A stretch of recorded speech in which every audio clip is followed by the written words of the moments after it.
It's time for the fast moving Minnesota Vikings talk show, Viking Hot Takes. We've got 6 questions, 20 minutes, and the fans with the answers in the comments for Packers Week. Eric, let's do it, hmm man. Absolutely. Let's roll.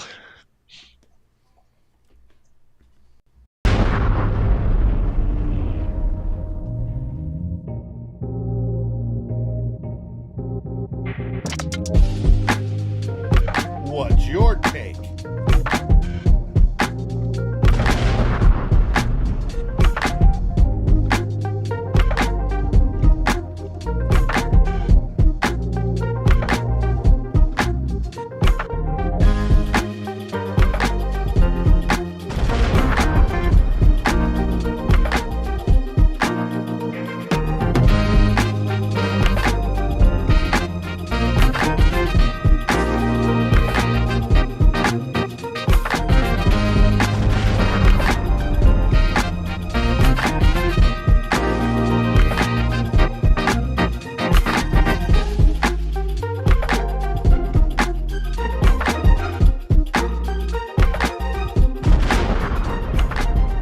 What's your take?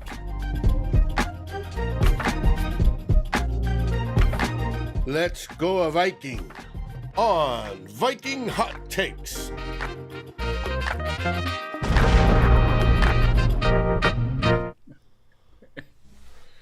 Week 17 of the 2022 NFL season, the 12-3 Minnesota Vikings on the road against the 7-8 Green Bay Packers. A purple win would basically eliminate Green Bay from the playoffs. Mhm.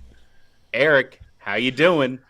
I'm doing well. I made lemons out of lemonade last week, and we delayed our travel plans a couple days. And I got the cool skull. If you see the new addition to the background, I got the I like winter it. whiteout scarf in the back.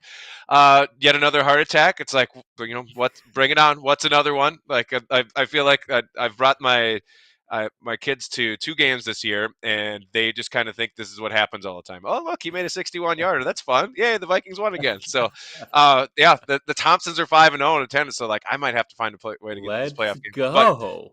but first things Mike. first. Oh, we have a beautiful chance to head out to Cheeseland and end their season. So that's what they have to focus on, keeping that second seed and seeing where they go from there. Yeah. Yeah. Well, hey, that is really what's in front of us.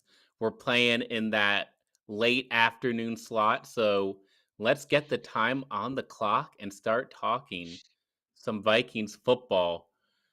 I'm going to skip ahead with some off-season chatter because I'm going to start things off. I'm a trendsetter. Eric, is Kirk Cousins worth his contract? Well, I think if you would have asked me before the season, I would have had a more negative answer for this. And that's, last year when he was putting up better stats, I probably would have said no, not quite, because it's just that he wasn't putting it all together. And I don't think he's putting it all together this year. But I want to be clear with that. But like this year, that it's definitely worse overall stats. The numbers have taken a little bit, but I mean they're still solid to very good. He's already over 4,000 yards. He can kind of do that in his sleep since he showed up with the Vikings. But I mean, it's the little things he's been doing, I think, that we had been asking for years to be a little more versatile, to be less robotic. I mean, I don't know how many times I used to compare him to Ron Burgundy reading everything straight off the teleprompter. Like he would just be kind of this is exactly what the defense is giving me. I'm not going off, and he has Mhm. gone out of his comfort zone. I think he's taken more risks, and when you have number 18 to throw to, you can afford to take more risks, and I think it's been good. But I'd say he's worth that 31 point, I think it's $31.4 million cap number this year, and I think it Mhm. goes up to like 36 next year. And right, both are right around the 15% of the cap number for the next couple of years. And if he keeps this up, I think he's probably going to be worth it. Because look, the number one thing you can do to have a competitive team in the NFL is have a really good quarterback on a cheap rookie deal. That's the formula. Mhm. That's a cheat code basically. If you can set up a decent team around a really good quarterback, that you're still on the first 4 or 5 years of his deal, That's great. That's a lot easier said than done. You can't just grow these quarterbacks in a lab. And the Vikings are well past the point in the draft where they would actually get one of these unless they trade some of the draft capital that they don't have a lot of to begin with. So, and again, I Mhm. don't think that Cousins has really suddenly solved all that ails him, but I mean, and there's still a couple throws, even in the Giants game that kind of tend to defy explanation. He definitely got away with one with the interception being overruled, and I think that was probably Thielen's best play of the game was that kind of half pass breakup that he had. But I mean, you look at his durability, you look at his growth. I think on and off the field, I've really enjoyed. Like he just has kind of leaned into who he is. He's that dorky dad, but like he's kind of opening, the Kirkle change thing. It's as corny and silly as it is. It's endearing yourself to your teammates, and it just seemed like he didn't do that as much the last few years. So, again, I don't Mhm. think that he's like a $50 million quarterback, but in a league that keeps on. Basically, the highest paid quarterback is the one that got paid the most recently, and like I think right now, Mhm. I think he's probably like right at the end of the top 10, I believe, in quarterback cap numbers. And I think he's His- right around there overall. So like, again, it's not a steal. They get, $30+ million for Kirk Cousins, but I think he's definitely lived up to it, especially more this year overall. Certainly, his play is elevating while his cap number is declining. And Richard's in the comments saying yes, Cliff is saying yes. Kirk's got the third highest cap number for 2022. I don't know if you can quite call him the third best quarterback in the league right What's now. that high? Okay. Now, Yeah. It's not- now next year that 36 million, there are a lot of quarterbacks coming online who are set to make more than him. He's dropping down to the 6-7 range. Um, you know, Trevor Lawrence still hasn't gotten paid. Joe Burrow still hasn't gotten paid. So he's kind of set to continue to decline in the salary rankings, but Kirk likes those short contracts. So are we looking at another Kirk Cousins re-up? Because that, that he's playing like a top 10 quarterback. right. And That's what that's, I'm yeah, looking for. because after the 2023 season, I mean, he be at the end of the 2023 season. It'll have to be a restructure, or they'll have to move on. And it's going to be a very interesting question. If you would ask me before the year, just with how his career, both in Minnesota and Washington, had gone, I'd be like, probably not worth it because it is going to Mhm. take that extra step up. But he's definitely made it a consideration, and if he can make a run in the postseason, I think that's really going to help his cause. But that's putting the cart before the horse. But so far, so good. It's not a bargain, but you could definitely do worse with some of these quarterbacks around the league. Definitely could be worse from Matt Ryan to Derek Carr. It could be worse than Kirk Yep, Cousins. exactly. All right, my first question for you: if Cam Dantzler is back to 100%, should he start over Duke Shelley? So I'm still going with Dantzler here. I do like what Really? Shelley has Okay. done. I'm always nervous about the matchups, Eric, like we say week in, week out. And I'm not sure that Duke Shelley has really elevated his gameplay against the top receivers in the league. I think most of his play, I mean, he's been consistent since he got to Minnesota, but really come online these last 2 weeks where the Vikings are playing less of that shell zone coverage and against some not so great offenses. So I think I'm optimistic that Dantzler back healthy. He was playing before Donatel made those scheme changes. Dantzler in this new scheme that is playing less zone, more man, closer to the line of scrimmage, using that length. I think that'll also benefit Cameron Dantzler the way it's benefited Duke Shelley. And so don't get me wrong, I'm not trying to take Duke Shelley off the field. Maybe he can slide in and do some slot corner work to maybe take Chandon Sullivan off the field. But Peterson and Dantzler should be our top two cornerbacks going into the postseason here. Okay. Well, speaking of Going into Peterson, game. I mean, so if you look at the injury report today, I asked this question to you last Mm-hmm. night, and the injury report now, it seems like Dantzler should be a full go because he was close to ready the last couple weeks, and he was listed as, I believe, full yesterday. Now he just has the dash next to his name, so that means he's should be good Mm-hmm. to go for this week. So it's Right. at or close to 100%. But from Patrick Peterson's comments today, it sounded like he had still had some high praise for Duke Shelley, and he's seen, at least Peterson made it sound like he expected to see Shelley playing a lot. But anyways, Yeah. just some Yeah. stats for you. Again, the sample sizes are different. Dantzler is still a product. I still like him overall. He has had his, he's had his injuries, and he had his when in the previous regime had his snaps, jerked all over the place. But I think so. Here are some numbers so far. Dantzler has 498 snaps on defense this year. He's allowing 79.2% of his targets for 125.7 quarterback rating. He has 4 pass breakups on 48 targets. Shelley is a much smaller sample size so far. It's 182 snaps, so about a third of the sample size. Only allowing 56.3% completion on his targets, 77.6 quarterback rating, and he already has, I believe, 7 pass breakups on 32 targets. So, I mean, Yeah. the numbers are much better for Shelley. I think if Shelley does get the start and plays, the majority, or if not all, like he has the last couple weeks, snaps, this Packers team is going to be a very good test for that, because Christian Watson's size and speed and Dobbs on the other side, that's going to be really tough no matter who he lines up against most. If Shelley acquits himself well and plays well, like I'm okay with it. Like it's an okay problem to have Dantzler back and to have him in the rotation if needed. But if it's I'm kind of in the hot hand thing. If Shelley proves himself this week and acquits himself well enough to keep Dantzler on the bench, I'm okay with it, because Dantzler's had a streaky season, I could say at best. He's definitely had his moments, but he's also had his struggles. Hot hand does not apply to cornerback for me.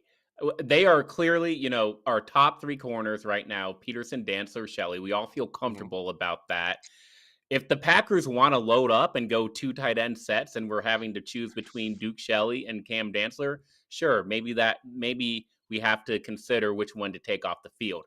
Probably would be a 50-50 split in that scenario, but I don't see that happening. I see the need for 3 cornerbacks on the field, especially when we go up by 3 scores against Green Bay. And so get them all out there. What I don't want to see again is Chandler Sullivan out there instead of Duke Shelley. Yeah, and Shelley said though, and like basically the Bears kind of used him out of position by putting him in the slot more, and so I would much rather have Shelley outside.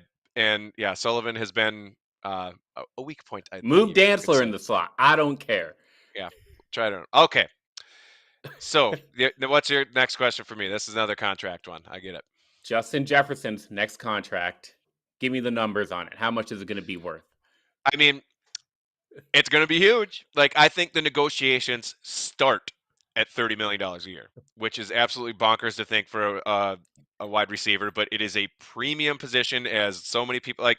That's the current highest average. I think Tyreek Hill has 30, and I think Devontae Adams is at 28 a year or something like that. Just the average per year on their contract. Again, you can with cap hits and everything, but I think it's going to go north of that. But in all honesty, with what he has done the first 3 years of his career, and he like it's I mean, I'll take anything under 40. I think I really would. Like, I think it sounds crazy, but with how contracts, like we said with the with quarterbacks, it's just how contracts constantly are leaping each other. Jefferson has proved that he is one of the most valuable players. I mean, he's literally in the MVP conversation. I don't think he's going to win because it's quarterback award, but if he can stay healthy and even close to this kind of production that he has done in unprecedented production over his first 3 years, it's 100% worth it. And of course, that makes it really tough, for the future of Kirk Cousins and a lot of other players, that big name players that might be due for money, and that makes it cloudy, especially after 2023, because the extension would kick in after that. But if the Vikings don't keep JJ, we riot. Like, I'm sorry, Yeah. he is the offense right now. Pay the man, back up 8 Brinks trucks. It's fine. I think it's going to be somewhere in the upper 30s, and I still think it's a deal.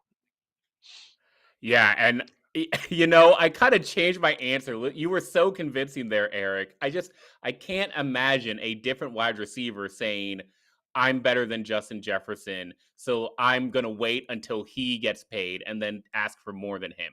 It Right? needs to be a deal where the next 3 or 4 receivers are not beating that deal. And it could be 40. So I mean, 5 years, 200 million. Oh, I mean, Sign me up. Sign me up. I I'm mean, in. I don't care. sign me Yep. up. It's Sign me up. I ridiculous. care more about length of the contract than I do the dollars. I just know the dollars are going to be high. Don't know how they're going to pay for it because they have zero cap space, but whatever JJ thinks is fair. Figure it out. Yeah, That's a and I great way really to do. put it in the comment. Yep, I think I agree with you. I really do think he's going to set the market, like, and for maybe a season or Yeah. two. That's hey, good. Here, I mean, Pay that if Chris, man. if Chris Carter is already calling you the best Vikings receiver in the franchise history, you pay the man. All right, my second question for Yeah. you: should Brian Asamoah get even more snaps in the playoffs? We go from everybody's favorite Viking to my favorite Viking, Brian Asamoah. He's just been such a needed boost of athleticism in the pass game. Mm-hmm. Great on passing downs. Now, I think he has struggled stopping the run a little bit, but Yep. regardless, it's just great to have a reliable linebacker when Jordan Hicks or Eric Kendricks come off the field. He's making plays, you know. He's also very versatile. They've laid him up all over the place on the line of scrimmage, at edge rusher, outside linebacker. But I do think his snaps ultimately it's going to be about personnel and situation. So Kendricks and Hicks, if they can earn their rest, get stops on early downs, trot Brian Asamoah out there on second and long, third and long, and let's roll. I mean, again, I love everything I've seen, but he only has 6 tackles this year, I think. Still undersized, but the instinct and athleticism is there. I just don't want to see him. I want to see the situational stud that he is rather than just saying, okay, he's our new linebacker. Fair enough. And I think Yeah. just the bigger concern for our defense, of course, I'm on your boat. I've been a huge Asamoah fan. I like that he's getting his role ramped up. And there were several times being in the stadium in that Giants game, seeing Hicks trail whoever was caught the ball Yeah. and chase after him for 10 or 12 yards. I thought to myself, and I tweeted it at least a couple times during the game, that I bet Asamoah would have made a better play on that ball. And even when Right. he is Right. out of position, like the when he is a step late in the coverage, or if he wasn't reading it right, he showed that he can be an absolute just ball of mayhem. Because I mean, Yeah. anytime he gets close to the ball, he's making a play. It seems like. I mean, that peanut punch that he had, recovering his own fumble and bringing Amazing. it back, that was a gigantic play. And the more he plays, Mm-hmm. the more he stands out on film and just when you're watching the game live. And you're totally right on the run defense. But that's why you have the Dalvin Tomlinson and Harrison Phillips in the middle. I'm much less concerned about what he takes off the plate as far as run defense is what he adds in that pass defense, because that is when the middle of the field. I mean, we've said it for months now that is the absolute weak point of this defense, and I think he's a huge help to that. So I hope we see a Huge. lot more of him in the postseason. I'm with you. I don't, I'm not going to blindly say, hey, give all of Hicks's snaps to Asamoah, have him play, have him be an every down guy, because there's, Yeah. he's still got a lot to learn. He's still a rookie, but get him in those situations. And yes, like have the Vikings defense. Let's get him in second, third, and long, because that's where I think he can really thrive. Definitely. We're on the same page there. Let's go to the last 2 questions, Eric. Will Green Bay or will Minnesota beat Green Bay twice this year? Or is it next year? I don't understand how the end of years work. Just answer the We'll call it question. this season. The 2022-23 season. Yes, I get what you're saying. There still is a little bit of a caveat here, because you can say they could beat them twice and once it's in the playoffs. But I get where you're getting at here. So I have gone back and forth so many times this week, because of course, like, the Packers are favored. They're favored by 3.5 points. Mm-hmm. And it's a 7-8 team against a 12-3 team. And like, but at first glance, that shouldn't be happening. But we know what happened the last 2 times the Vikings were suspiciously underdogs. They got the doors blown off of them by Dallas at home, and they stopped the Detroit Lions from going up and down the field for 60 minutes in Detroit. So I get it. Like, and this is a kitchen sink game for the Packers. They are playing for their lives. The Vikings very well could see, like, I mean, to hold on to that number 2 seed, they're going to have to win out, I think, because the 49ers basically got gifted 2 byes. They're playing Jarrett Stidham and whoever is going to start in the last game for Arizona, their last 2 games. I mean, Mm-hmm. Brock Purdy could have 4 interceptions a game, and I still think the San Francisco defense is going to take care of those 2 quarterbacks. So the Vikings, if they want to keep winning, and it's not just that, it's not keeping the number 2 seed, it's not just keeping it rolling. This is an opportunity. I don't want to be too grandiose here. You can end an era in Green Bay this Sunday. You Let's really can. go. Like, there is a chance that you can end the Aaron Rodgers Packers. You can end the 3+ decades of terror that Minnesota has had to live under between Brett Favre and Aaron Rodgers. You can really do it. This is an opportunity. Again, and there's opportunity to shut up a couple people that might be, I get it. The Vikings they are not your traditional 12-3 team. All of us know that. The statistics do not back up the 12-3 record. But if I have to hear the F word, fraud, one more time coming out of a 7-8 teams blogger's mouth, I am going to absolutely lose it. So this is a chance to shut everyone up, including Aaron Rodgers, including all these Packers fans that just, again, no one's taking away the division title. No one's taking away the home game. And even if the Packers do win, you're splitting the series. Congratulations. Way to go. That's what you're supposed to do in the division. But this is a real opportunity, so I hope they seize it. And even if they lose, I don't think there's going to be a chance to play them in the playoffs, because, like I said, I think they're going to be the 3rd seed, and the Packers will be the 7th, and then they'll get blown up by San Francisco like they always do in the playoffs. But let's finish them off now. So I will say yes. I don't feel extremely I confident about it, love it. but yes, I love yes. it. I let's put them away. What do you think? Let's go to the last question. Okay. All right. Well, you're not like. Would you think they're gonna win? Well, okay, we can We save that for got the end. 2 minutes left. That's true. That's true. I was a little passionate about that answer, if you can't tell. All right. My last question for you is: the Vikings are 11-0 in 1-score games this season. Will they finish the season? This is including the postseason, undefeated in 1-score games. Oh, we're including the postseason. How the Mm-hmm. hell am I supposed to know It's a that, simple question: Eric? yes or no. Yes or How no. the how the hell am I supposed to know that?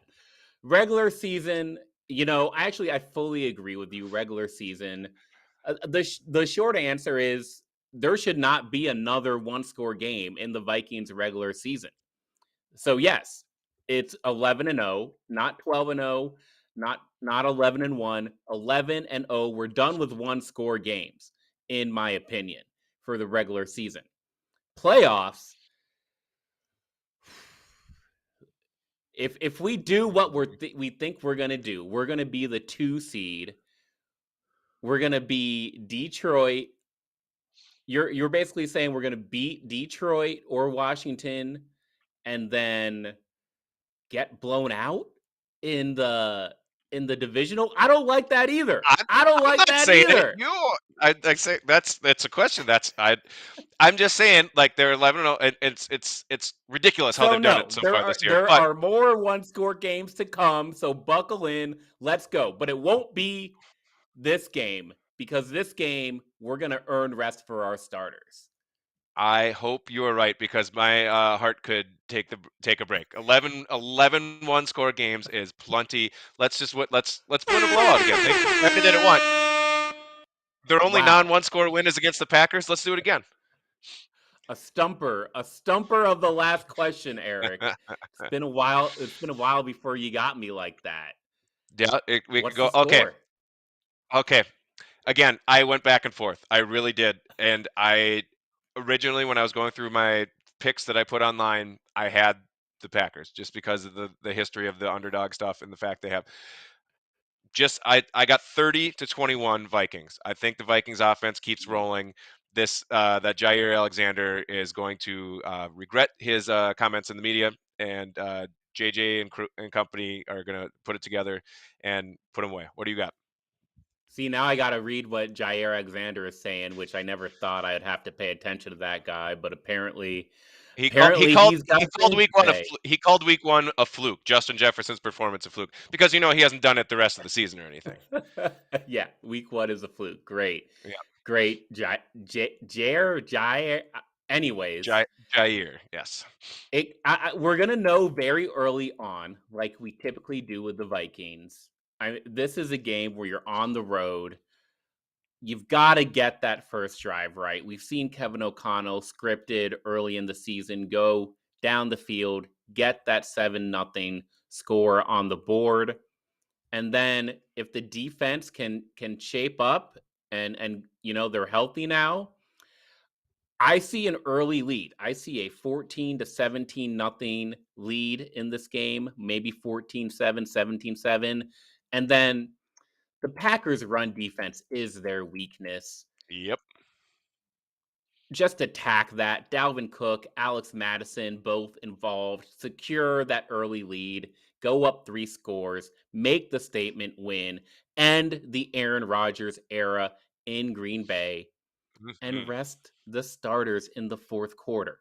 That's what I see happening. Final score, I'm going to say 28-20. Love it. All right. Okay.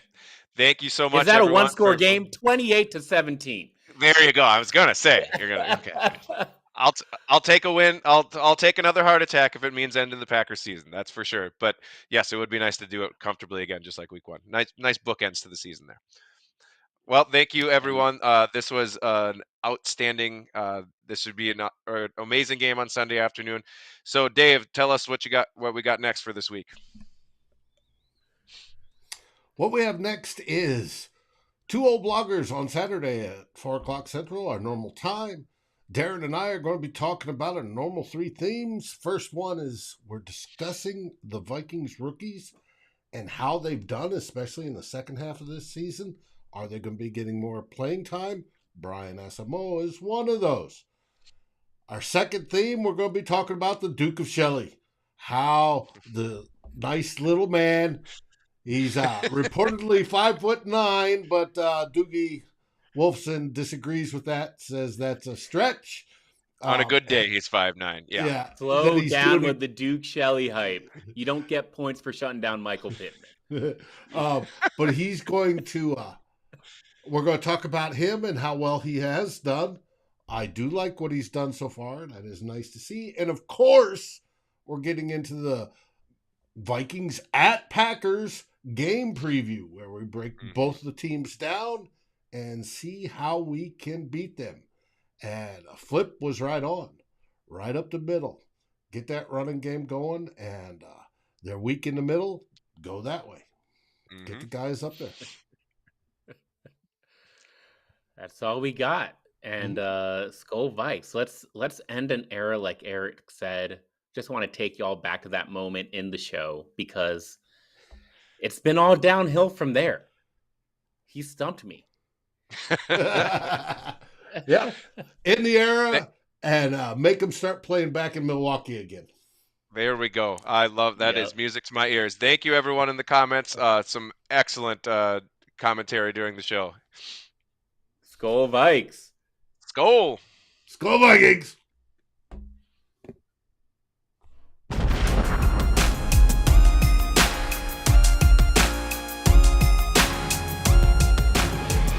Thanks for watching. Like, subscribe, and ring the bell, and rate us on your favorite aggregator.